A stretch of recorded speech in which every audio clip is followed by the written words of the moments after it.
The Senate Committee on the Judiciary, Subcommittee on the Constitution hearing today will come to order. And I thank all of our witnesses for being here. Ranking Member Cruz coming straight for the vote. I apologize for the delay, but we had a vote, and I thank also the witnesses who are participating remotely today. Before we begin the hearing, let me just take a moment to recognize that today is the one-year anniversary of the murder of George Floyd, the recent guilty verdict, a lot of events that have occurred in this past year provide necessary accountability, but it isn't true accountability and it isn't true justice. Justice would be for George Floyd to be here alive today.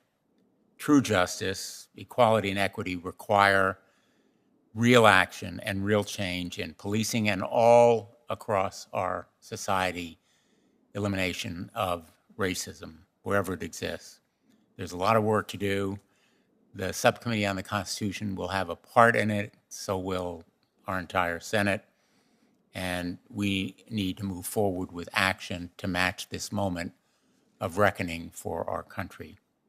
We're here this afternoon for our third hearing on another critical issue facing our country involved in stopping the epidemic of gun violence that claims more than 100 lives every day in the United States of America. In our first two hearings, we covered red flag laws and ghost guns, and now we're turning to safe storage. Ethan's Law, which I introduced in this Congress, would be a vital step forward toward stopping unintentional shootings that occur every day in this country. In fact, nearly every day there is an unintentional shooting by a child. Last month in Texas, in Houston, a 3-year-old accidentally shot and killed his 8-month-old brother. Last January, police in Murray, Utah, reported that a 3-year-old was accidentally shot in the head when he woke up before his parents, climbed onto a counter, and started playing with a gun. In both of these cases, the gun was unsecured. In the worst of these kinds of tragedies, someone loses a life. In many, the shooter, a child, has to live the rest of their life knowing they killed someone, frequently a close family member. Those shootings tear apart families every day in America. In addition to the unintentional shootings, there are the suicides, 700 of them every day, involving children dying by gun suicide, often using guns belonging to a family member, 700 every year. The risk of youth suicide is far greater when a gun is accessible. In fact, one study found that the best indicator of a state's youth suicide rate is, quote, household gun ownership. And we will hear more about that issue from our witnesses today. Securing firearms also will reduce firearm shooting in our schools. Roughly 75% of incidents of gunfire on school grounds involve a shooter who has obtained a weapon at a home, in the home of a friend or relative. And we know about that phenomenon in Connecticut all too well from the Sandy Hook massacre. Safe storage laws save lives. It's that simple. Safe storage laws are needed to protect our nation's children. 8 children every day are unintentionally injured or killed due to an unsecured gun in the home. Let me repeat that. 8 children every day in the greatest country in the history of the world are killed unintentionally or injured by a gun unsafely stored in a home. 40% of households with guns are unsafely stored. Nearly 1/4 of parents whose children admitted handling guns didn't know their kids had done so. And the stark fact is there's no way to undo the damage, the death and tragedies that result once a gun is fired, whether it's unsafely stored in a gun in the first place. Today, we'll hear from Kristen Song about the enduring and permanent pain and loss an unsecured firearm can cause. She's joined by her husband, Mike,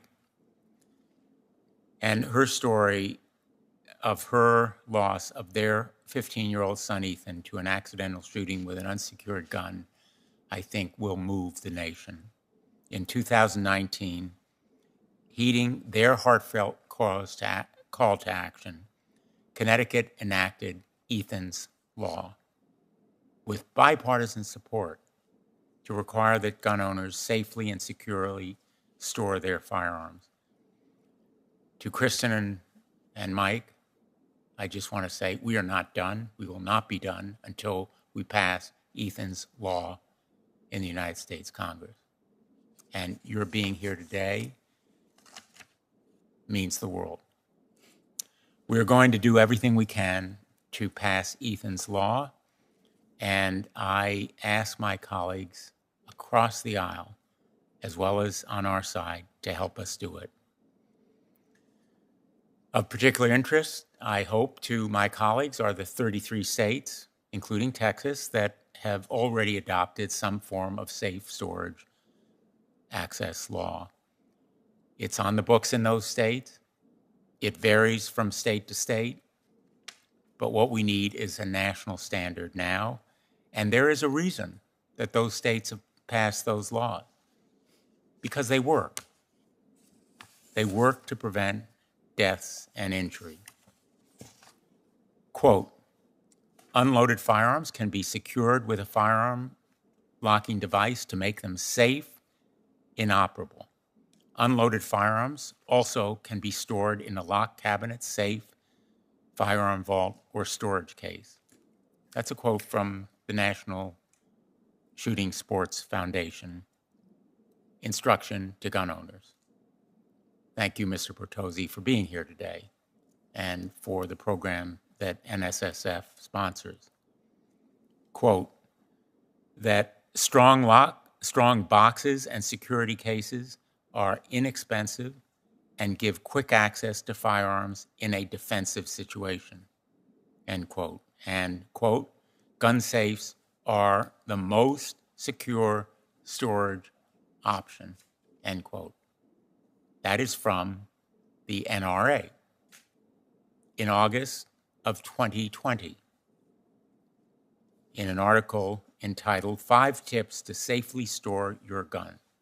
There is no question that guns should be safely stored. On all sides of this issue, there's a consensus.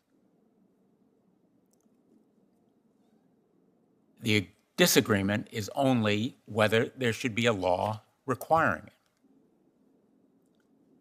My colleagues, the groups on all sides, agree that it should be done. The opponents just don't want anyone to tell them to do it. They agree that gun owners responsibly should keep their guns safely stored.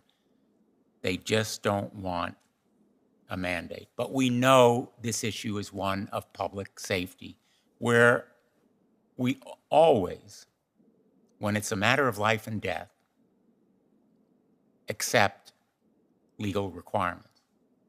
Airbags, seatbelts. Everybody agrees. A matter of public safety. And that's why we require them. Keeping prescription drugs out of the hands of children. We agree that it should be done, and we have laws requiring child-proof containers. Some say that safe storage laws are unconstitutional, but they've been upheld across the country. Some say that safe storage will make it impossible to use firearms in self-defense, but modern safes with digital or biometric controls make it as easy to unlock as it is your phone. We can disagree about the details, but the recognition is unanimous, or virtually so, that we must work together to pass a measure at the federal level, unanimous among people who believe in gun safety and stopping gun violence, because these injuries and deaths are preventable. If we choose to act, we must act.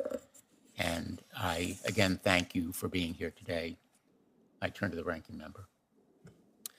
Thank you, Mr. Chairman. Thank you to each of the witnesses that are here today. Every responsible gun owner knows that safely storing their firearms is critical. Heidi and I store our firearms safely, and we expect that everyone with a firearm in their home should do the same.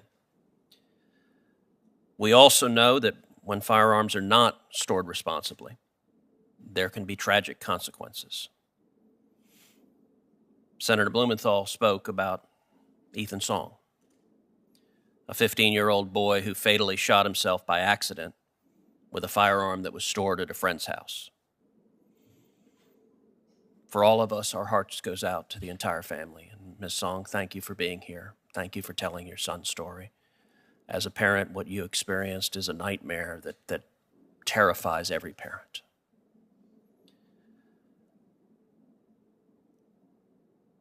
All of us want to avoid tragedies like that happening in the future. At the same time, firearms in the home can be critical for defending the home, can be critical for defending members of the family from violent crime. One example of that we will hear from today occurred on November 5th, 2017, when a vicious murderer walked into the sanctuary at Sutherland Springs First Baptist Church in Texas and started shooting innocent churchgoers.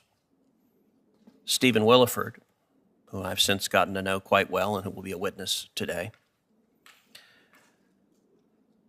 Mr. Williford was a neighbor just down the street, and he heard the shots. And he went and got his weapon, which is an AR-15, and he ran down the street and engaged with the shooter. And his heroism saved lives that day. His heroism was extraordinary. I can tell you I was in that sanctuary the day after that shooting, and it remains one of the most horrific things I have ever seen, to stand in that beautiful church where a deranged madman committed an act of unspeakable evil. Mr. Williford's weapon was secured in a gun safe, and the time it took for him to remove it from the gun safe slowed down his response time. And one of the challenges that we all face is a slowed down response time in an instance like that can mean the difference between people living and people dying. All across the country, people rely on quick access to firearms in their homes to defend themselves. A 2013 report ordered by the Obama administration's CDC stated that, quote, almost all national survey estimates indicate that defensive gun uses by victims are at least as common as offensive uses by criminals, with estimates of annual uses ranging from 500,000 to more than 3 million. We're not talking about one or two or a handful. This is the Obama administration estimating defensive uses of firearms, in other words, firearms used to prevent a crime, occur somewhere between 500,000 and 3 million times a year. If our objective is to save lives, and I believe all of us want to save lives, ensuring that people can effectively access their firearms to defend themselves and their families is critically important. And sometimes the defensive use includes children defending themselves and defending their families. For example, earlier this year, a 12-year-old boy in Goldsboro, North Carolina, shot two masked intruders, killing one of them after they forcefully entered his home and shot the boy's grandmother. In 2018, a 15-year-old girl who was also from North Carolina and who had been trained on how to shoot and safely handle firearms grabbed a gun hidden in her house for protection and shot her mother's abusive boyfriend after he had attacked her mother and threatened to kill her. If the firearms that these minors had used to defend themselves and their families had been inaccessible, the consequences could very well have been devastating. So when we talk about safe storage, we have to keep in mind that restricting quick and ready access to a firearm potentially comes at a serious cost to people's lives. We should be encouraging people to make responsible choices that balance the risk of accidents with the need for self-defense. And that's exactly what many of the voluntary programs across the country have been doing. For example, Project Child Safe, run by the National Shooting Sports Foundation, provides gun locks free of charge. And I will tell you, this is an issue on which there can be bipartisan cooperation. When it comes to Project Child Safe, it so happens that I have a very personal history with that project, because in the years 1999 and 2000, I was a policy staffer working on the George W. Bush presidential campaign. And as a policy staffer responsible for domestic policy, I was the 28, 29-year-old staffer who designed the very first Project Child Safe and drafted the briefing paper and presented it to then Governor Bush. And Governor Bush agreed and campaigned for president in 2000 on Project Child Safe, on providing gun locks free of charge to the millions of Americans who don't have gun locks so that they can better protect themselves, their families, their children, the friends of their children. And that project ended up being announced, campaigned upon, and when George W. Bush was elected, implemented. And today, Mr. Bartozzi works very directly with it, and I have to say it is encouraging now the millions of child locks that have been given out that came from an idea a 29-year-old kid had sitting in a cubicle that has since been implemented.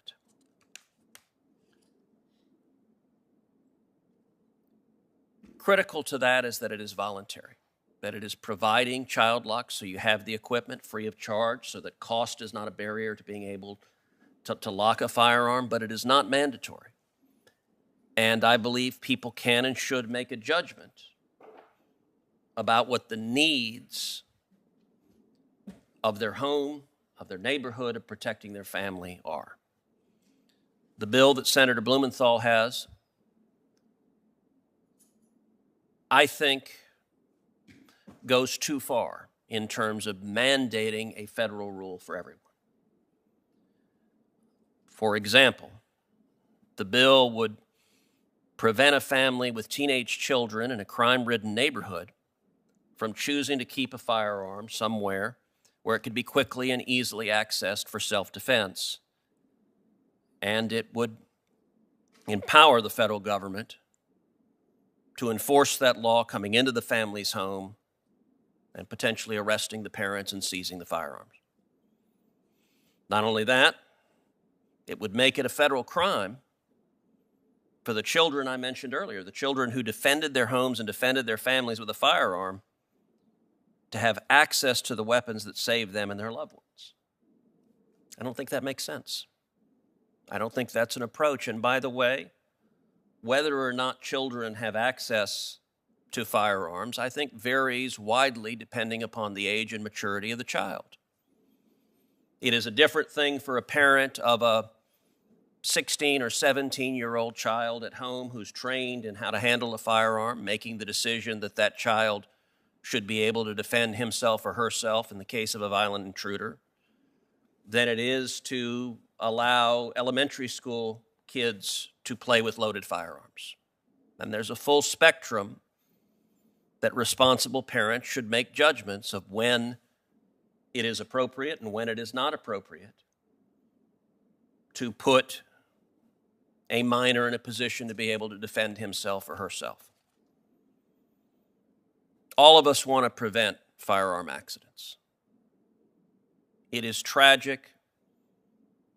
It is horrific. I can tell you in our home, our girls are 10 and 13, and our firearms are locked away and they don't have access to them because we're not at a point where we think that is a reasonable judgment to make. But I don't know that there would never be a point where we would make the judgment that it makes sense to give them access to it if needed. I think there's a lot we can do as a voluntary matter. I think there's a lot we can do with education. I think there's a lot we can do encouraging the use of safe storage. I also think we have an overlay of civil liability laws, that if you have individuals that are behaving irresponsibly, they face potentially enormous civil liability. But I don't believe a federal criminal mandate is the right approach to this issue.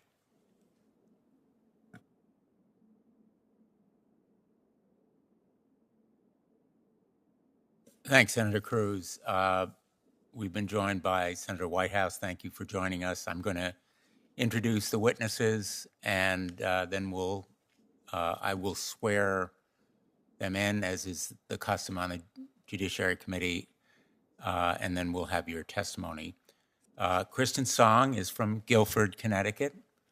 She became a gun safety activist after her 15-year-old son, Ethan, was killed with an unsecured gun in a neighbor's house. When she learned that the negligent gun owner would not be charged, Ms. Song was determined to strengthen Connecticut's safe storage law. Her approach in the Connecticut State Legislature was instrumental, in fact, decisive, in bringing together lawmakers from both sides of the aisle to find common ground and help keep kids safe.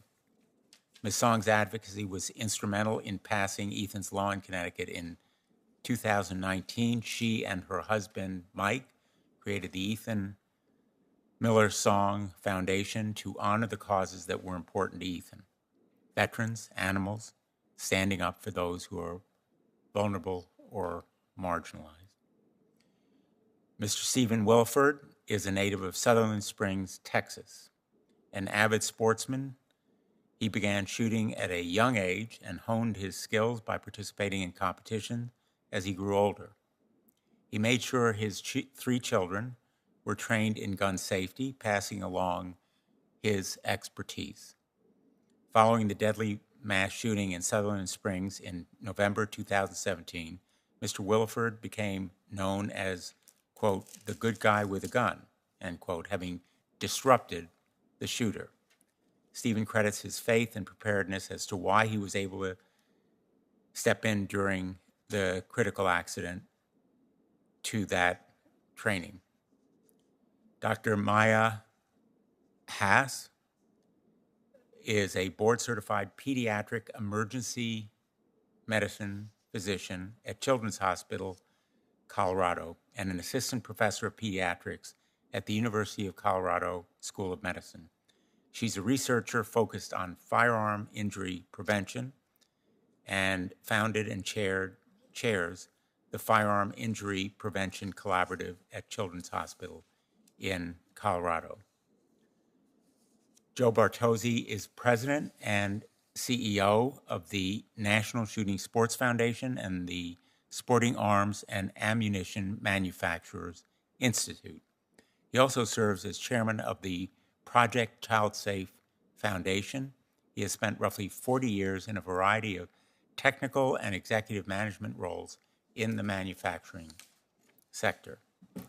Dr. Ted Bonar is a clinical psychologist and director of End Family Fire at Brady, and executive director of the Clinical Readiness Project. He's a national recognized trainer and speaker at conferences and universities, and he's known as a subject matter expert in suicide prevention, lethal means safety, military and veteran mental health concerns, and PTSD. I'll ask all the witnesses to please stand and raise your right arm. Do you affirm that the testimony you're about to give today to the committee is the truth, the whole truth, and nothing but the truth? So help you God. Thank you. Let's begin with Kristen's song.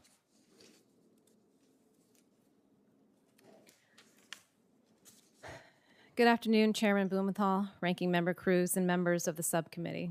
Thank you so much for inviting me. I once knew a woman. Her eyes sparkled. Her posture was relaxed, her movements deliberate and full of energy. She smiled, laughed, and loved to tell anyone who would listen, seize the day.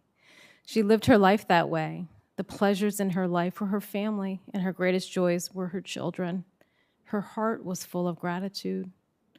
Her children grew into teenagers, and she fell more in love with them, even when she received phone calls. Mom, I'm okay, but the car is totaled. Mom, don't freak out, but I broke my nose in 3 places at baseball practice. Or when the school called to inquire if her 3rd child was planning on handing in any homework ever. She understood these were trials and rites of passage. They were surmountable and good learning lessons for her children. I saw that woman on January 31st, 2018. She and her son had a fun and relaxing morning together. He got his braces off, and he was so happy. She took a picture of him with his new smile and sent it off to her husband. They headed off to breakfast to celebrate, and her beautiful boy told her about his hopes and his dreams. He wanted to go to Rice University, join the Army, marry, and have 7 children. They returned home, and her beautiful boy walked to his best friend's house. An hour later, the woman saw 2 police officers walking across her lawn. Her heart sank. She heard the ambulance scream by her street, carrying her beautiful boy.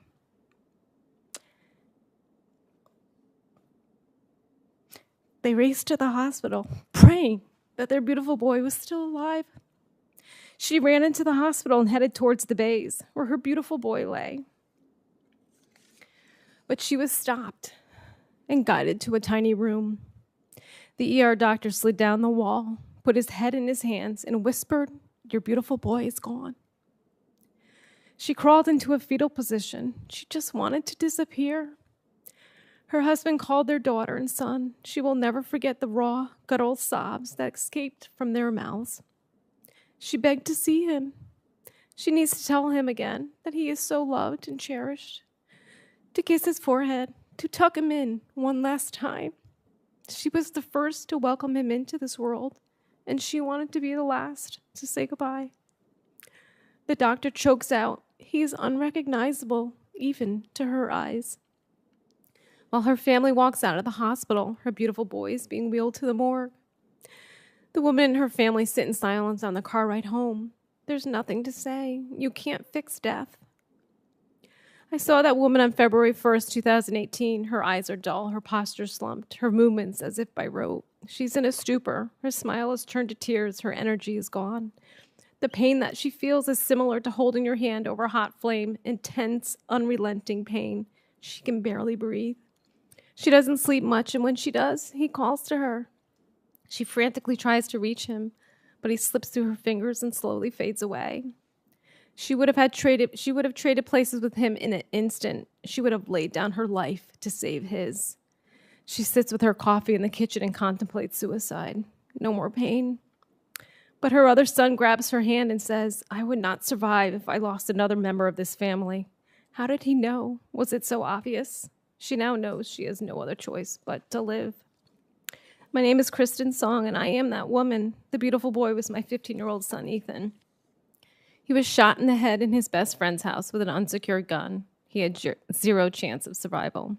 The father, the gun owner, stored his 3 guns and bullets in a shoebox. What would you do never to be asked these questions by a funeral director? Do you want to bury or cremate your child? Or do you want a lock of their hair? I'm sorry, that is all that I can offer you. To avoid having to answer those questions, would you use a biometric safe that opens in just a few seconds just to secure your guns? I wanted to thank all of the gun owners, especially Senator Cruz, who secures their weapons, because Ethan would have been safe in your house. he would have walked out of your home and into my arms. While I applaud all the organizations that emphasize that it is a gun owner's personal responsibility to secure their guns, that is clearly not enough. If it were, I would not be here today. I would be home with my son, running around looking for his lacrosse uniform that always seemed to be lost, peppering him with questions about his day, and stopping by his bedroom at night to let him know that I love him. We need laws like Ethan's law to mandate safe storage and save lives. The gun owner could have saved Ethan in the time it takes to draw one breath by simply locking up his guns. If he had, my beautiful boy with his infectious smile would be walking across the stage to accept his high school diploma next month. Instead, that night, while his friends are throwing their caps into the air, I will be sitting at Ethan's grave, and the only one speaking his name will be me. Thank you. Thank you. Mr. Wilford joins us remotely, and I'd like to call on him now. Hello, my name is Stephen Williford. I'm from Sutherland Springs, Texas. I'm here to tell you about decisions made on November 5th, 2017, and the consequences of those decisions. This is the hardest statement that I will ever make in my life. I have been a gun owner all of my life. I own a safe because I thought it was a responsible thing to do. I kept my rifles, my handguns locked away because nothing bad happens in my town until it did. On November 5th, 2017, an evil man opened fire into the First Baptist Church, Sutherland Springs, where 49 of my friends were gathered to worship. This man brought a vehicle full of firearms and ammunition that he obtained because the government failed to enforce its own pre-existing laws. When I recognized what I was hearing was gunshots, I flew into action. Imagine yourself running down the hallway to your house and fumbling with a lock on your safe. Imagine hearing each shot ringing through the air, knowing that one of your community members is on the receiving end of each bullet, knowing that you're not fast enough. I grabbed my AR-15. I grabbed a handful of ammunition, 8 rounds. I ran to my front door, loading the gun as I ran. How much time had I taken? I timed it now. It's about 2 minutes. I could have shaved 90 seconds off if my firearm had been loaded and not locked behind a giant steel door.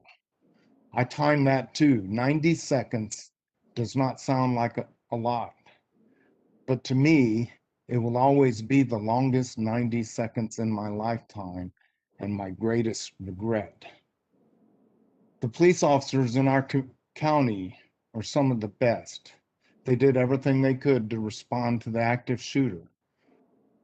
But as Chris Bird wrote, when seconds count, police are only minutes away. It took 19 minutes for the police to make it across the county to our town. After the first 911 call, every second counted. I was my community's first responder. I didn't even pause to put on my shoes. The gunfire continued. I yelled as I drew closer, and the shooter heard me. My voice made him stop killing my neighbors and face me. Seconds before he heard me, he shot Chris Workman in the spine, paralyzing him from the waist down. If I had had my firearm ready, would this young husband and father still be able to walk today? I have never asked who was shot before Chris. I can't bear to know. 49 people went to church that morning. 26 didn't make it out alive. And not one person walked out of the church without an injury. Firearms did not commit this atrocity. Don't get this story wrong. Evil did this. My firearm stopped it in its tracks. but how much faster would I have been able to respond if I had my gun ready? In contrast, let me tell you about April Evans. April Evans is a young mother from Virginia. One night when April was home alone with her 2-year-old daughter, a criminal began busting her door down. April had her gun. She called out, warning him, but he didn't stop. As he burst into her house, April fired, brought him down, and held him at gunpoint until the police arrived. Imagine if April had not had to fumble with a safe. Imagine if politicians had passed a law mandating that April was not allowed to do what she did, had to have it in a locked safe. Would she have had time to protect her daughter and herself? There are a lot of things that we can learn from these stories. First is the importance of the Second Amendment. Second is importance of preparedness. No one thinks that something like this can happen in their communities, but it can. I will always be haunted by those 90 seconds wasted getting my gun from a safe and loading it. I will never again keep my firearms unloaded in a safe. Whether or not this law passes, I will not comply. Won't make that mistake again. It came at too high of a cost. The answer to our problem is not restrictions. It's an informed public. It's an educated kids on gun safety from an early age. Government stepping in to individuals' homes and dictating how they can act in each circumstances, legislating how they are allowed to defend themselves and their families will not end well. We as individuals are responsible for the decisions we make in our own homes. We have that right. Our government is there to protect and support that right, not legislate it. Each of you made a promise when you were sworn into our office. When people ask me how many lives I think I saved that day, my answer is always the same: not nearly enough. I want to thank the United States Senate and this committee for allowing me to speak today. Thanks, Mr. Williford. We're going to go to Dr. Haas. Thank you, Chairman Blumenthal and members of the subcommittee for the opportunity to testify here today. My name is Dr. Maya Haas, and I'm here today representing Children's Hospital Colorado and the Colorado chapter of the American Academy of Pediatrics. Dr. Haas, I think you need to press your microphone button. Thank you. Sorry, it's better. Thank you, Chairman Blumenthal and members of the subcommittee for the opportunity to testify here today. My name is Dr. Maya Haas, and I'm here today representing Children's Hospital Colorado and the Colorado chapter of the American Academy of Pediatrics. I've been a pediatric emergency medicine physician for 10 years now. In that time, I've seen many firearm injuries, including in children as young as 2 years old, which could have been prevented by safe storage requirements. The lucky ones survive with any number of visible scars to carry along with the emotional and psychological trauma that they and their families carry forward. Those who do not survive leave behind a world of grief. The cry of a parent whose toddler died is agonizing in any circumstance. When that child has been fatally shot in a preventable accident, the added layers of guilt and what if add a new, almost tangible layer of pain for all involved. Firearms are the second leading cause of death in children in the United States. On average, more than 17 children are injured by a firearm every single day. On average, more than 32 die every week in the United States. Something has to be done to protect our kids from the dangers of unsecured firearms. I thought about this a few months ago when a 14-year-old came to the emergency department after a suicide attempt by drug overdose. Minutes after his attempt, he felt a moment of remorse and told his parents what had happened. They called an ambulance. They brought him to us. We took care of him, and he survived. This same story happens multiple times a week in my emergency department. After receiving medical and emotional help, suicidal patients get another chance at life, and the vast majority do not go on to die by suicide. But firearms are uniquely lethal. I knew that that 14-year-old boy probably wouldn't be there for us to help had he used a gun. More than 90% of those who attempt suicide with a firearm do not have the chance to change their mind. For adolescents, over 80% of these firearms are found in their home, and most belong to a parent. These are the realities that I see play out in my line of work every day. Over the last year, the COVID-19 pandemic has complicated my job somewhat. I had to learn ever-changing processes and keep pace with new evidence. But COVID also showed us what's possible when research and public awareness are combined to save lives. As the pandemic progressed, we got better at treating patients, and the community stepped up to stop the spread. Now there's less fear and uncertainty, and we are so far ahead of where we were. This needs to happen with gun violence, too. The idea that we could solve these problems in this manner isn't new. In fact, we see it in many industries. Look at the auto industry. When a greater emphasis was put on researching the effectiveness of seatbelts and improving car safety standards, new data-driven safety requirements reduced deaths from motor vehicle collisions for minors by 38% between 2007 and 2016. In that same time, the rate of firearm-related mortality among children and adolescents stayed the same. What's the difference here?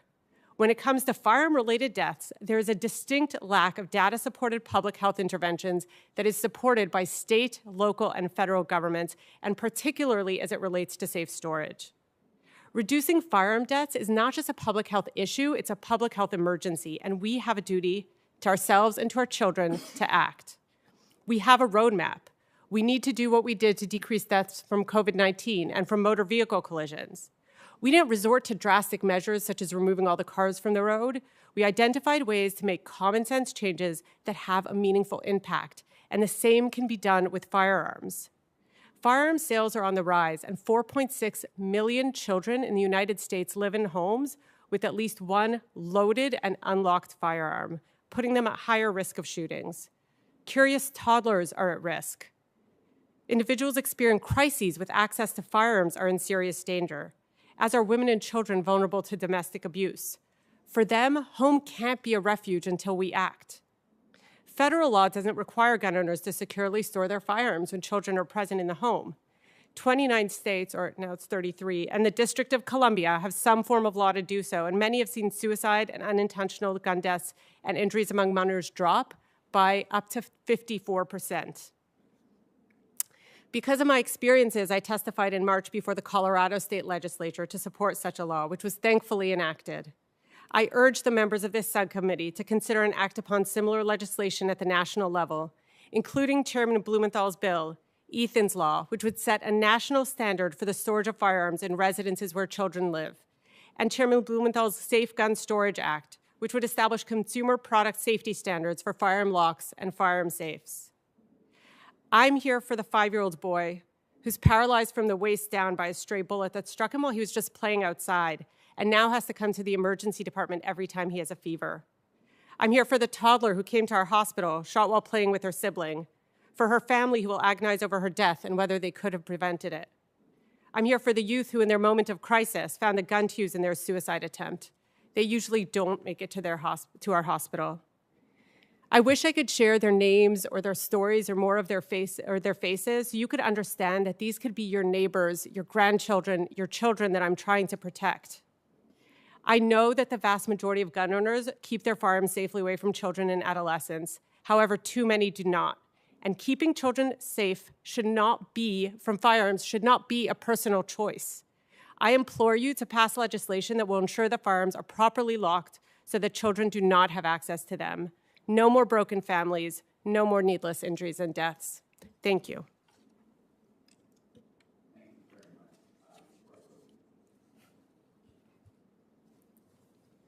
Thank you, Chairman Blumenthal, Ranking Member Cruz, members of the subcommittee. My name is Joe Bartozzi. I'm the President and CEO of the National Shooting Sports Foundation. I'm very proud to be here today to speak on this important topic. First of all, let me start by saying that no family should have to suffer the loss of a loved one in such a preventable tragedy as this. And we really feel bad, especially being from Connecticut. I'm well aware of the situation with the Song family, and it's a terrible thing that nobody should have to endure. But I will tell you this, that it is my personal commitment and the commitment of our industry to educate and spread the word about safe storage, while at the same time respecting the right to keep and bear arms and appreciating and acknowledging that every circumstance surrounding the ownership and storage of firearms is unique. So to be clear on our position, we support the safe storage of firearms when they're not being used. In fact, we are outspoken advocates for safe storage, and we spend considerable time and energy creating the most comprehensive safe storage program in the world, which is Project ChildSafe, as was mentioned earlier.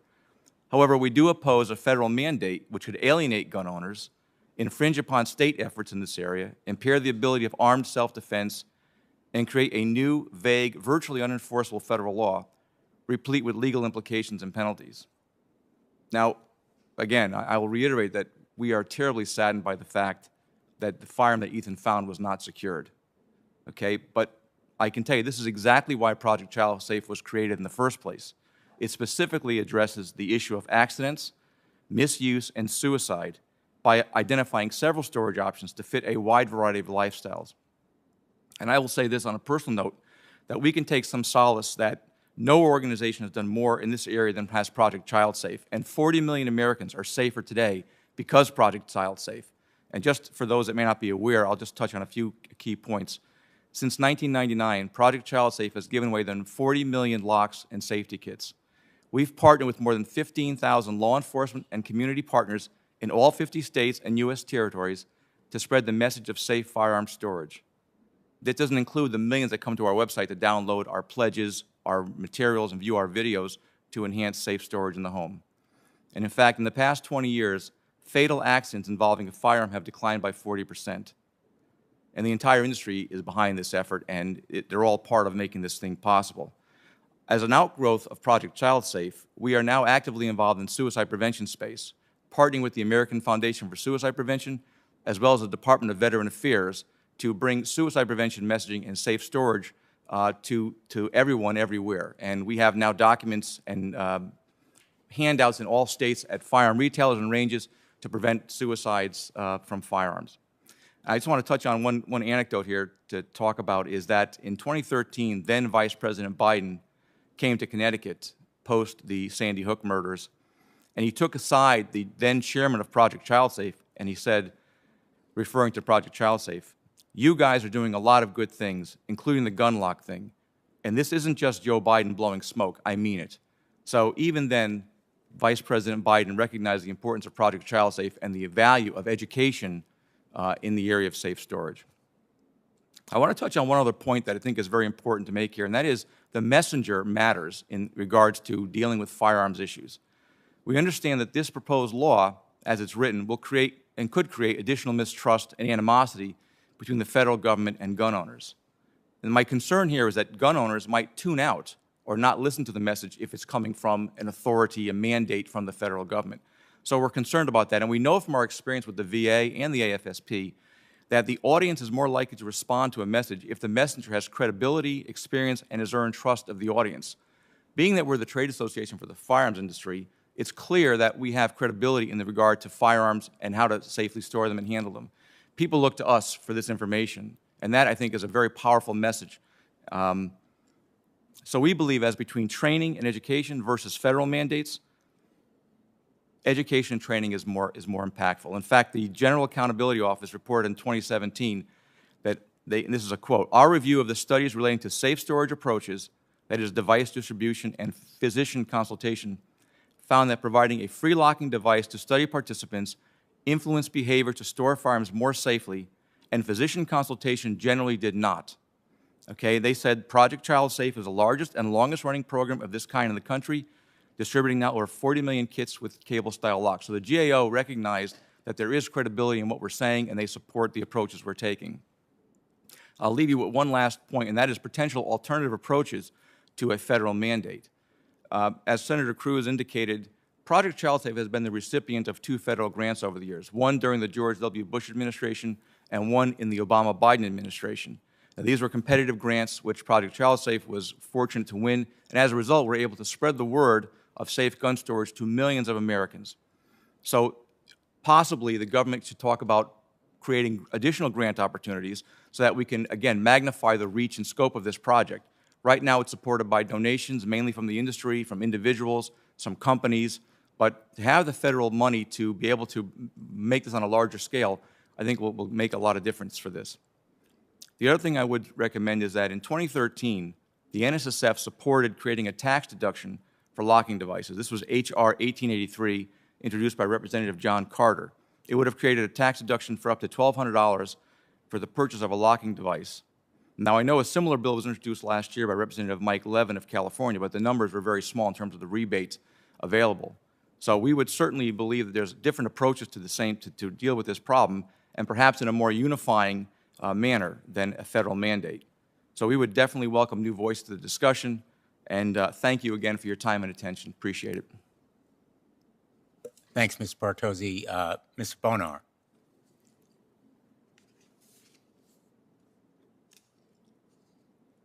Thank you, and good afternoon. Chairman Blumenthal, Ranking Member Cruz, and distinguished members of the committee. My name is Dr. Ted Bonar, and I'm here today to speak to the importance of safe storage of firearms. I'm a clinical psychologist from Columbus, Ohio, with a specialty in the treatment of suicide, post-traumatic stress disorder, and working with service members, veterans, and their families. I've worked directly with the military-connected community throughout my professional career. I trained at the Jesse Brown VA Medical Center in Chicago. I've held clinical positions as a veteran expert at 3 universities. I've worked as a subject matter expert with PsychArmor and the Center for Deployment Psychology. I'm now the director of End Family Fire with Brady. Family fire is a shooting involving an improperly stored or misused gun found in the home, resulting in death or injury. End Family Fire is a national educational campaign that speaks directly to and with gun owners to increase the safe storage practices of firearms. 23,000. It's an astonishing, devastating number. That is roughly the number of people living in America who will die by suicide using firearms this year. Suicide is complex, and there is one variable that stands above all others as a determining factor. That variable is access to a firearm, because when a firearm is used in a suicide attempt, the result is death about 90% of the time. Put simply, we can effectively reduce the number of suicides in the United States through strategies that increase the safe storage of firearms. I'd like to make 4 important points about suicide and firearms. First, there's a common belief that the majority of people who die by suicide take action impulsively. However, most people who attempt suicide have thought about the plan and action well ahead of time. The moment of decision comes after experiencing incredible psychological pain and the deep desire to be free of that pain. The word impulse implies that there is nothing we can do about any of this, and this is false. Second, firearms are the method of suicide that results in death far more than any other. Other methods of suicide attempts are much more frequent, such as the most common method of intentional drug overdose, which results in death about 2% of the time. No other common method of suicide comes close to resulting in death 90% of the time. Third, when a person is at risk for suicide, an evidence-based strategy is to put as much time and distance between a person and the method as we possibly can. Safe storage practices, sometimes increased during a crisis, provide a temporary barrier between a person in crisis and a firearm. There are countless methods of safe storage of firearms that respect the rights of firearm owners while decreasing the likelihood that the firearm might be used in a suicide attempt. And fourth, there is a belief that if someone wants to die, they will end their life through any method possible. So if they don't have a firearm, they will simply reach for something else. But means for suicide are rarely substituted. The method a person chooses to attempt suicide is a personal decision, and for gun owners or someone from law enforcement or a military-connected background, the lethality of guns is not an abstract concept. If a firearm is chosen, it is not easily substituted. We must also address the problem of suicide in the context of veterans and veteran households, as veterans use firearms in suicide attempts and die by suicide at a much higher rate than civilians. They also have much higher rates of gun ownership. I'll quickly share viewpoints from 3 friends of mine. One, a decorated Marine combat veteran, says, "I have to tell my buddy where and how I'm storing my guns. I can't always have them around, but I still own them." A Navy combat veteran mom with 2 teenagers says, "I have a biometric lock. Nothing less would do." And an Army veteran mom with a 3-year-old daughter worries that her kid could find the shotgun the family stores in the back of their closet. Safe storage of firearms is an evidence-based strategy to reduce the rates of veteran suicides, as well as youth suicide and unintentional shootings that result in injury or death of children. I've included more information on each of these in my written testimony and would be happy to answer any questions you might have. Safety and security are common ground values for most Americans who own guns and those who work to reduce the likelihood of unintentional injury or death by suicide. Safe storage of firearms in the home is a principal solution to reducing gun violence and respecting constitutional rights. Laws around safe storage have been upheld by the courts, and the research is conclusive. Safe storage saves lives. I am grateful for the opportunity to testify here today, and I look forward to your questions. Thank you very, very much, Dr. Bonar. I'm going to ask Senator Whitehouse to go first with his questions because he has another commitment, and then ask the ranking member to go ahead. I'm going to be here for the duration, so I'll hold my question. Thanks. I have a question for Dr. Haas. First of all, thank you for being here all the way from Colorado. You heard Mr. Williford say that he was never again going to keep his firearm unloaded in a safe, that he was always going to have it loaded and available for himself from here on out. If that were the state of firearm safety in homes across America, what do you think the likely outcome of that would be in your emergency rooms? I think the outcome would be devastating, and quite frankly, I'm not sure that these kids would make it to our emergency rooms. We know from modeling that even a modest increase in safe storage in homes would significantly decrease injury and mortality to youth. We also know that in states that have child access prevention laws and states that have safe storage laws, there has been a significant decrease in injury and mortality among youth. I am sorry, the personal experience he has, I can understand, but if that was the standard, I think that would have devastating consequences for our children. So if households kept loaded firearms out and not in safes, could you make any general guesstimates as to what the effect of that would be on either gunshot wounds coming into emergency rooms, or, as you say, gunshot wounds that don't come to emergency rooms because the victim is the decedent? Yeah, I wouldn't be able to make specific estimates as to the number, but I could say that it would be much more significant just seeing how the injuries and mortality decrease when people do store their guns safely.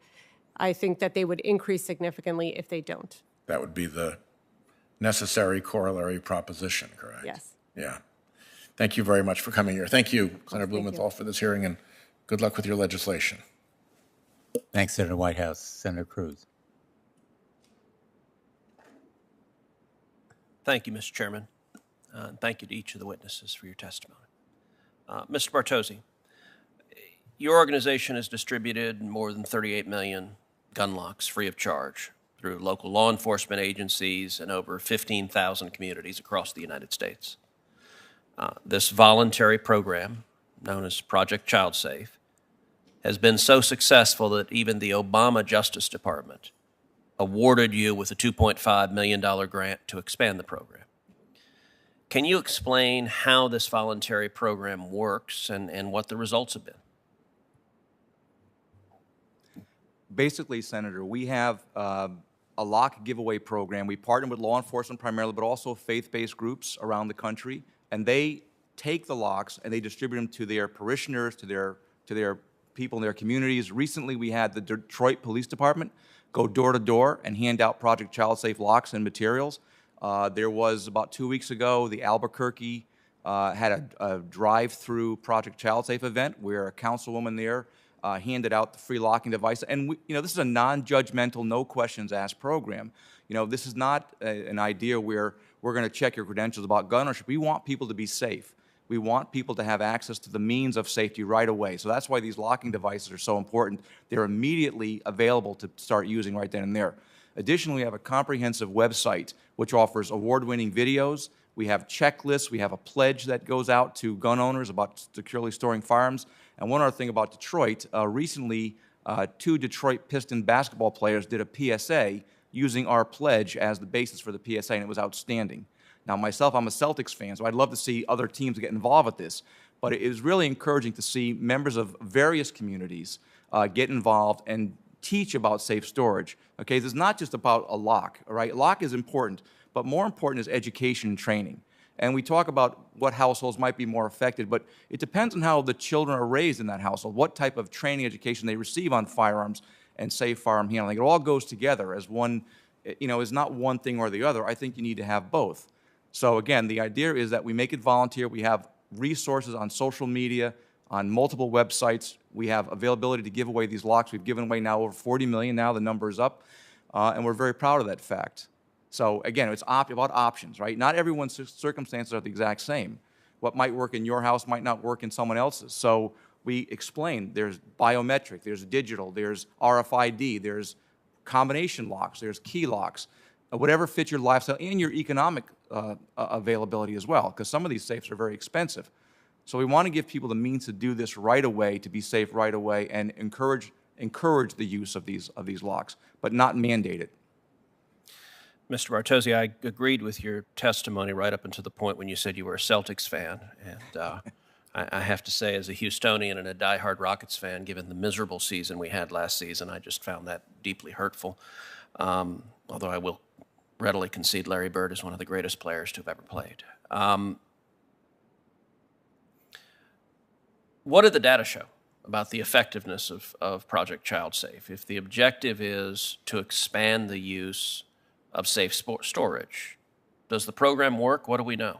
We know the program works in that, and I won't provide exact, I don't have the exact detail, but in the 22 years that Project Child Safe has been in existence, we know that fatal accidents have decreased by 40%. Okay, now, there's a lot that goes into that. Hunter safety classes, our own First Shots program, which we teach safety to first-time gun owners, things of that nature all come into this. But we also see that fatal accidents involving firearms at the lowest point on record since 1903. We now see that fatal firearm accidents are at less than 500 per year. Now that, again, I will concede is 500 too many. I will not make that argument. However, we are seeing progress. We are seeing progress, and progress is a good thing because it shows that we can have an impact, all right? And that's what we're looking for, is opportunity to have an impact on the discussion, on the dialogue, and the ability to save lives. And that's what we're very encouraged by. Well, and I'll note one study that researchers did found that the free installation of gun cabinets to 255 households resulted in the rate of homes containing unlocked guns dropping from 95% in the case of this study to 35% within the course of the year. So if the objective is to actually have guns secured where they can't be misused by a child, there are proven results. Mr. Williford, I want to turn to you. You and I have gotten to know each other quite well since the horrific mass murder at Sutherland Springs. I spoke with you the day after that murder, and I would note Mr. Williford was at home minding his own business when the shooting started, and as he described, he ran and got his gun, and he ran down the street barefoot, didn't put on his shoes, and he engaged with this mass murderer. He yelled out at him. The mass murderer fired at him repeatedly. He fired back. Mr. Williford is an NRA rifle instructor. And even though the mass murderer was wearing body armor, Mr. Williford struck him twice, which caused him to flee and stop murdering. In the case of this murderer, he murdered children, including infants. And Mr. Williford then pursued the mass murderer in a truck driven by a passerby and directed the police to where he was, and ultimately the mass murderer passed away from the injuries sustained in that gunfire. The heroism Mr. Williford demonstrated that day was extraordinary. And Mr. Williford, I will never forget what you said that day when I told you that state law enforcement and federal law enforcement repeatedly said if you had not acted and not acted so quickly, that many, many more lives would have been lost that day. And I thanked you for your incredible courage. And your response, you said, you disagreed with the word courage, and you said that you had never been more afraid in your entire life. And at the time I said, Mr. Williford, courage is not the absence of fear, it is acting in the face of fear. Thank you for the courage you had saving those lives. But having gone through that horrific Sunday morning, do you believe if you'd been able to access your firearm more readily, and I would note you are trained, you're safe, you're a grown man, if you'd been able to access it more readily, do you believe that more people would be alive today? Thank you, Senator Cruz, for asking me that question, because I truly believe there were 90 seconds. We timed it both ways, and it was 90 seconds. And I need people to understand that I'm not advocating that no one keep their guns locked away. I think that the circumstances, your own personal circumstances, will change the situations. My circumstances are, I don't have any young children in my house. And when I do, they are away from the children and taken care of where they cannot get to them. And again, as I stated, that if I would have been there 15 seconds earlier, Chris Workman would still be walking and carrying his 7-year-old daughter. And I don't even want to know who was shot before Chris, because in a minute and a half, that's an eternity. Who else could I have saved on that day? And that will forever haunt me. Thank you, sir. Thanks, Senator Cruz. And thank you all again for being here. Let me begin by joining the ranking member in thanking Mr. Williford for the acts of heroism on that day in Sutherland Springs, and gratitude and admiration for his courage. And I agree with Senator Cruz that it was courage. But just to make the point to him that far fewer than 90 seconds would be required to use the kind of safe storage that is available now. On May 25th, 2021, we have technology, and it's on all of our cell phones, that enable us to press in less than a second, or if we don't like that, in, again, less than a second to access our phones. Senator Blumenthal, I would note you just put out on C-SPAN the code on your iPhone, so you might want to change that now. My life is an open book, but I recognize that it's happened before. But more to the point, Mr. Williford, I would like to continue this conversation with you, because our legislation applies to people who could, and I'm quoting, I believe, reasonably expect for a child or someone else who should not have access to a firearm to have that access. Let me just repeat. In the home of the neighbor where Ethan's song was playing, that family could and should have reasonably expected a child to have access because they had a child. Mr. Williford has no children. he could be understood to have no reasonable expectation that a child would have access, or another person who should be denied access, like a convicted felon. This law is narrowly framed. It's not a blunderbuss mass mandate overriding individual rights. And Mr. Bartosi has pointed out that there is all kind of technology now that enables quick, ready, easy, costless access to guns for self-defense if they are needed. There's a whole debate about whether a person may do more damage and harm if untrained and unsupervised in a self-defense case. But putting aside that issue, just to allay Mr. Williford's concerns about this law, it's narrowly framed. Technology permits access in far fewer than 90 seconds. And by the way, although many would recommend that guns not be stored loaded, there's nothing in this law that forbids a gun to be stored safely and securely, but loaded, ready to be used in the kind of circumstance that Mr. Williford encountered. Ms. Bartosi, I must admit that I'm left scratching my head about the argument that somehow education and training are incompatible with this law. Maybe you could explain why that's so, when we know from other safety, health and safety laws, that in fact education is promoted by people knowing that there is a legal requirement. Seatbelts, buckle up, child-proof caps, be careful. There are educational campaigns designed around these laws.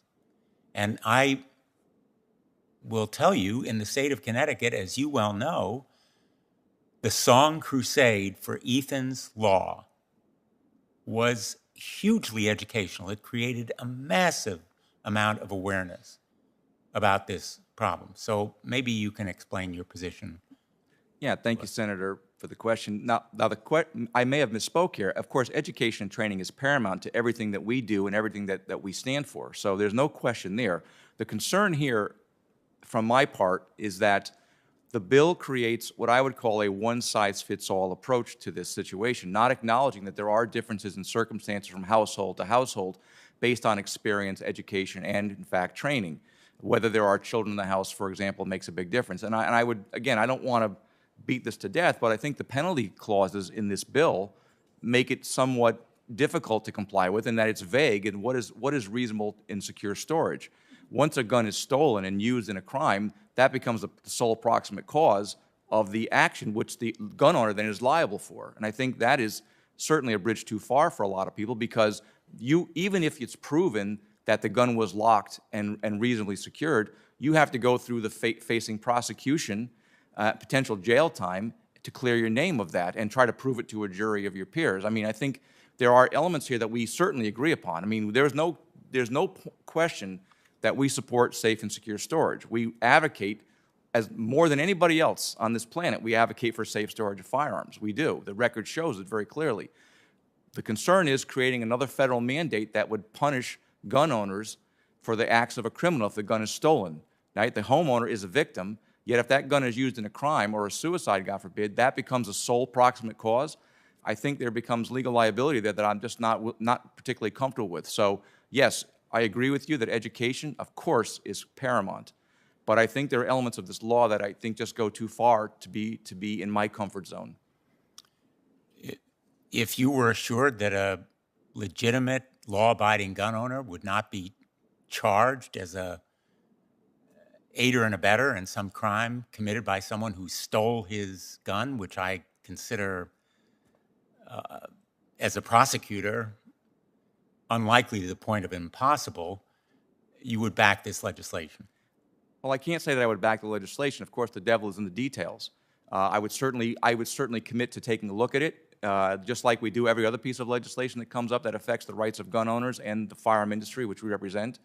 But I would also point out that the Protection of Lawful Commerce and Arms Act in Section 5 does, in fact, require gun locks to be given out with every handgun, and it is a defense if that gun was locked and is stolen and used in a crime. So there are elements that cross over here that perhaps there is some consistency and compatibility. So I will commit to reviewing any proposed changes to this, absolutely, and have my office and my staff work with your office as appropriate to review this. Well, let me say, the NSSF tells gun owners, quote, always make absolutely sure that firearms in your home are securely stored out of the reach of children and other unauthorized persons.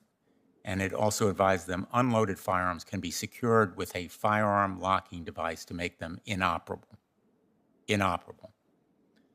Stored in a locked cabinet, safe, firearm vault, or storage case. You recognize that quote, I'm sure. Generally speaking, yes. I think it would be an understatement to say that we may not agree on all the details, but it sounds like in practice, in effect, NSSF supports safe storage as a practice, but not as a requirement. That is correct. That's why NSSF opposes Ethan's law at a federal level. In your written testimony, however, you wrote, and I'm quoting, "It is our belief that individual states and not the federal government are in the best position to make the determination of what it is best for its citizens," end quote. Yes. That's correct. That is correct. And I believe that because, again, every situation is different. Some rural states where hunting is more prominent and prevalent, they teach their children different ways than perhaps people in more urban setting. So I think the state legislatures are in a much better position to know the individual needs of their constituents than is the federal government.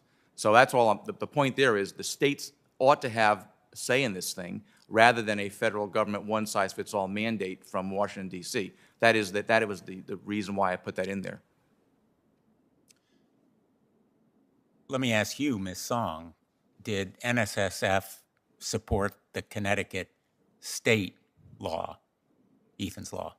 Yes. One of the things that my husband and I did was we met with the CCDL. They were the first people that we spoke with about the law and about safe storage. And I want to tell you that they sat down with us and they were really proud about how they stored their weapons because they did have children in their house and they did understand how deadly these weapons were. I also wanted to share with you one of the Republican comments that was made to me when they voted Ethan's law out of committee by Representative Bizzarro. He shared with me that when he was young, his house was broken into, and he would never forget the fear that his family felt. And so he was going to make sure that his 3 daughters were protected from any intruders. But after listening to my story and hearing Ethan's story, he decided to go out and buy a biometric safe, and he places it now on his nightstand. And he told me, we can do both. I can do both. I can protect my family, but I can also protect my children from any internal dangers. It hadn't dawned on him that his children could gain access to his gun. And, he felt like you could do both. You could protect your family at the same time as keeping the guns out of your children's hands. So there were Republican legislators who supported it. Yes, there was overwhelming bipartisan support. I want to say maybe 4 days after we talked about Ethan's law, Vinnie Candelora, who is one of the ranking members in Connecticut's Republican House, not only supported it, but helped us champion the law. These were Republicans that had never voted for a gun legislation in their entire life, and I probably bet they will not vote for another one.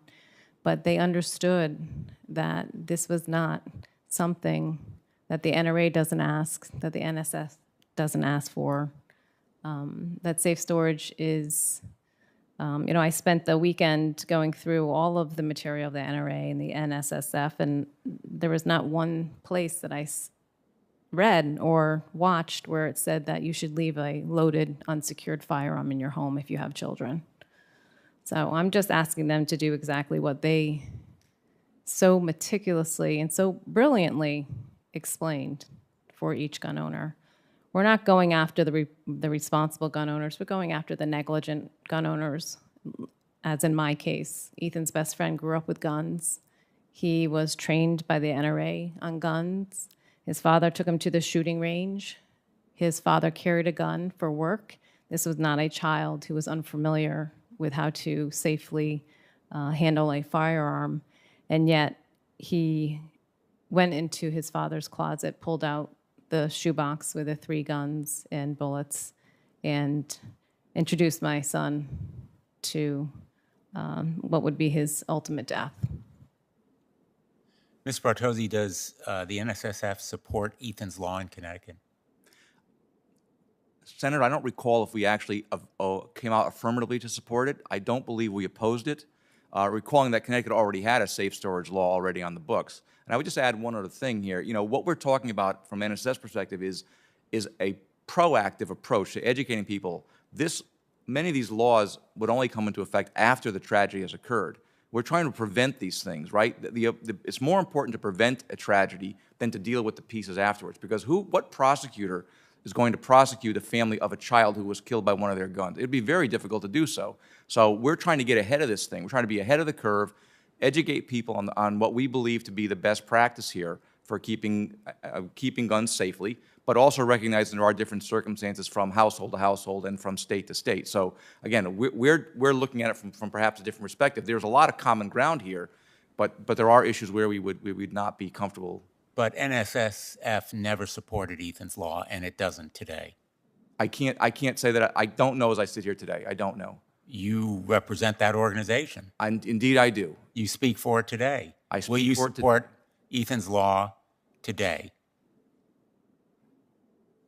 Are you asking if the organization affirmatively supported it when it was in legislation? I don't know. I don't know the answer. I simply don't know as I sit here today. You don't know whether the organization supported Ethan's law? My Supported at the recollection time? is that you didn't. In fact, that you made statements opposing it. I think he may be confused between your federal. No, law I'm and the talking about Connecticut Connecticut.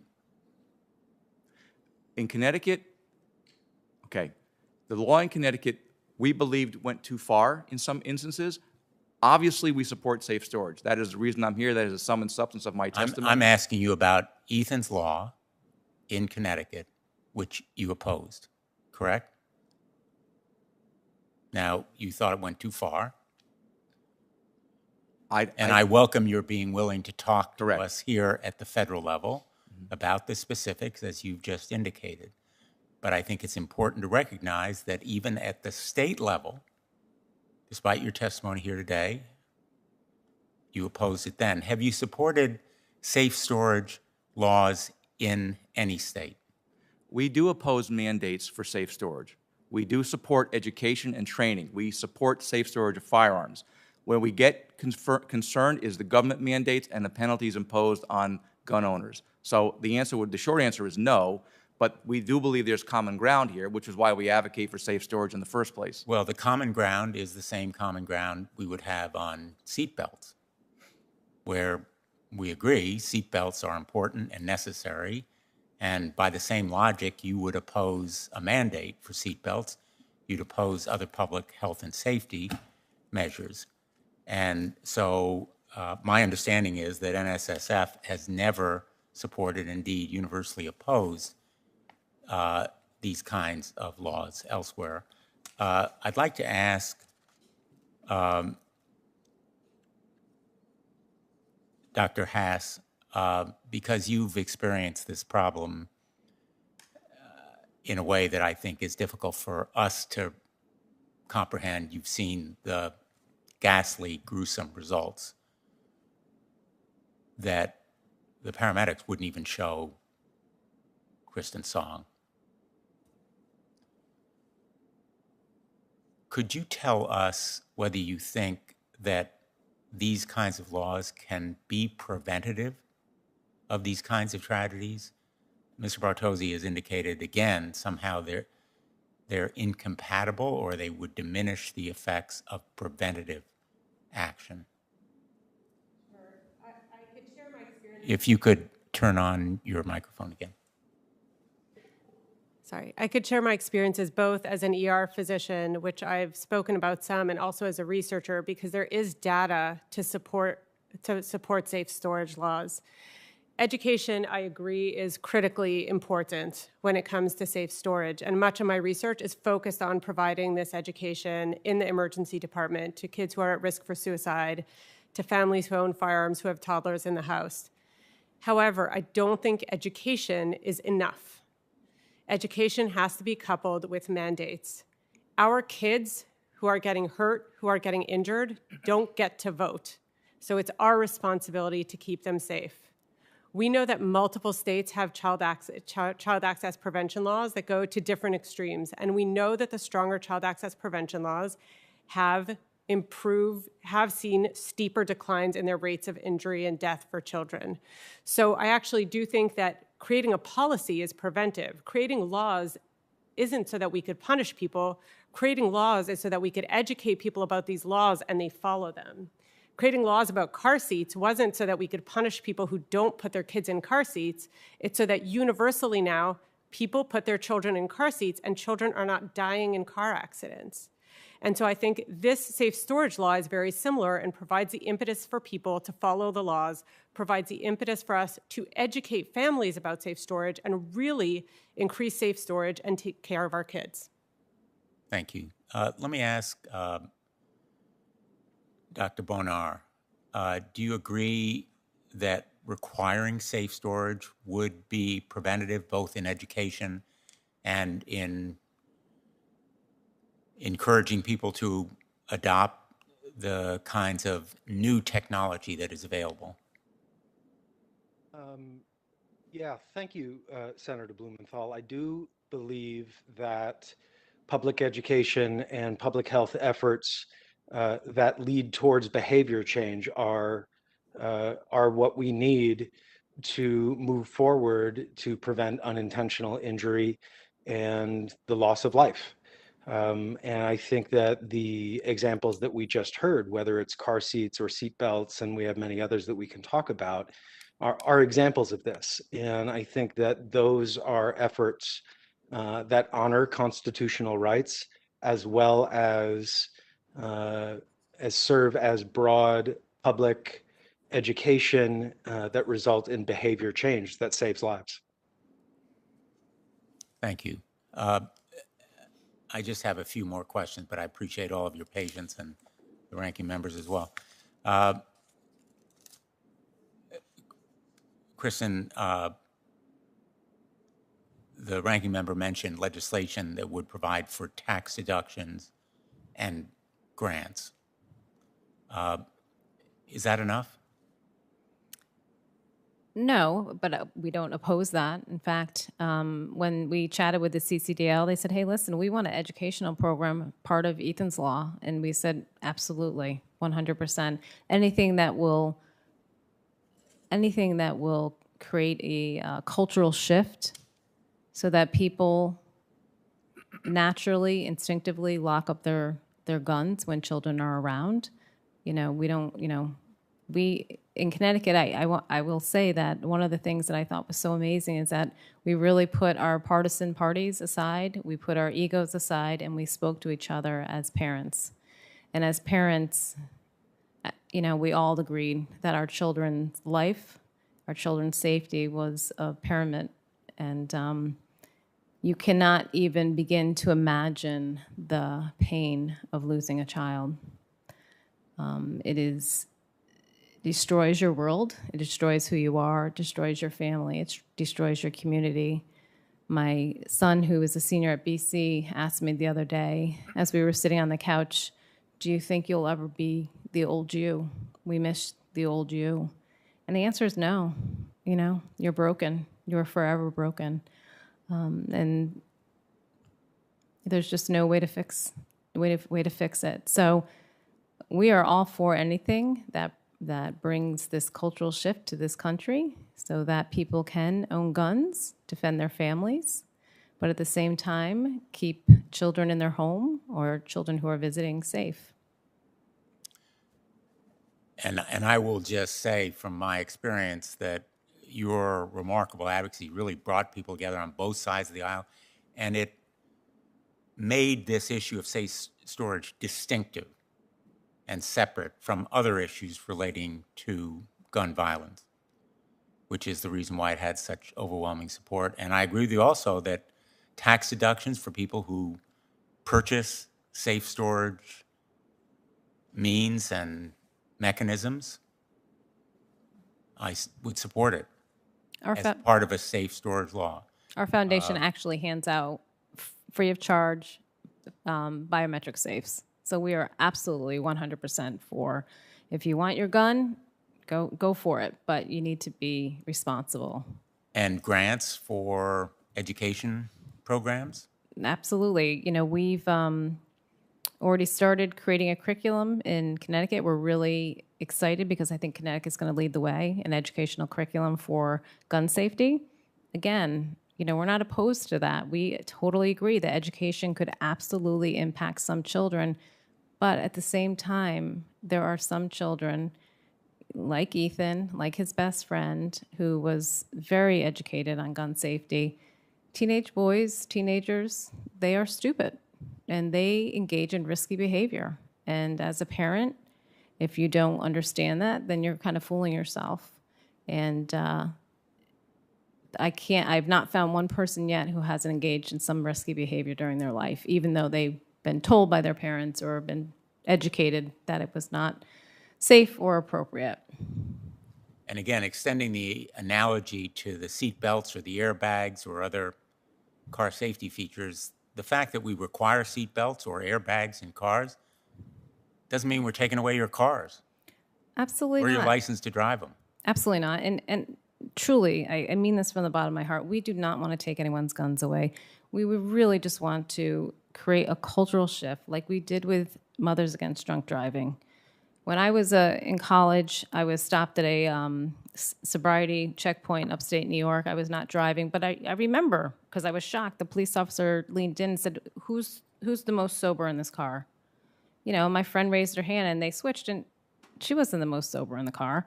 But that was the attitude back then. And it wasn't until we had this, you know, until we realized how many people and how many children we were losing to drunk driving, did we make that cultural shift. And now my children, you know, when I say to them, don't drink and drive, you know, they look at me like I'm crazy. And that's really how Mike and I envisioned this law, is that people would, you know, in 20 years, there would be just this incredible cultural shift with the technology. So you could easily access your guns, so you could protect your family. But at the same time, protect, you know, your children internally in your home.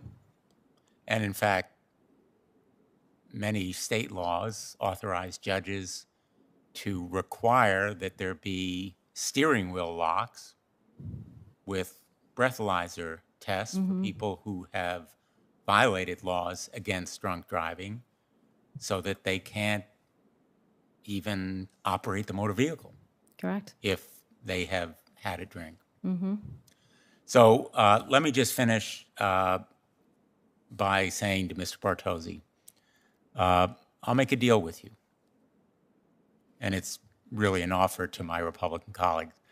I'll support, and I do support, the tax deduction and the grants in H.R. 8631 and H.R. 1883 if you will support Ethan's law. Should I respond to that? Well, I'm not going to ask you to say no now, because I hope maybe we can, or yes, because I hope you'll think about it. And it is a very serious offer, and it's not meant to put you on the spot, and it's not really meant to you personally. It's really meant to people who are thinking about this issue in good faith and who want to save lives. You have testified, in effect, taking some credit for reducing gun deaths by your distribution of safe storage mechanisms. It is a matter of life and death. And if we can reach a bipartisan consensus here, and I think it's within reach, because it makes such common sense. I think we can do a lot of good for a lot of people. 8 children every day unintentionally kill or injure people as a result of an unsecured firearm in a home. Even after all you've done, 40% of all the households that have guns do not practice safe storage. I think we can do better. And I think the gun owners of America, more than 60% believe in safe storage. The vast majority of the American people believe in safe storage. Republicans, by I think it's 70, 80%, believe in safe storage. So I'm hoping that we can do better, and this hearing has provided an important step in that direction. Senator Cruz, if you have any, I really want to thank you all for being here today. You've been excellent to Mr. Williford and Mr. Bonar. Thank you. Thank you to each of the witnesses who was here in person. You've been extraordinary, and we thank you. This record will remain open for 1 week in case anyone wants to submit written questions, and this hearing is closed. Thank you.